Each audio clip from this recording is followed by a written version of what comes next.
लग्न झाल्यावर तोच कार्यक्रम करायचा. मग काय ते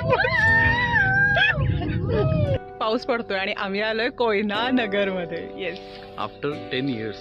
येस, ऑलमोस्ट आफ्टर 10 years. कोयनाचा जो रोड आहे तो इतका म्हणजे काय म्हणूयात की इतका भयानक आहे की आय डोंट नो. आता खूप खडका आणि खूप घाणेरडा रोड आहे. अजिबात खड्ड्यात रोड आहे हा. म्हणजे खड्ड्यात रोड पण नाही, खड्डेच आहेत नुसते. सो तिथे येताना बी केअरफुल. कराडपासून साधारण 2-2.5 तासांच्या अंतरावरती हे आहे ते. सध्या वातावरण खूप छान आहे, सगळीकडे पाऊस वगैरे पडतो. So we decided to do road trip here.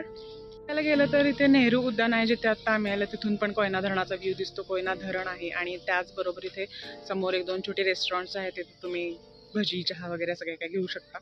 आणि त्याच्याबरोबर इथे आहे कोयना व्याघ्र प्रकल्प.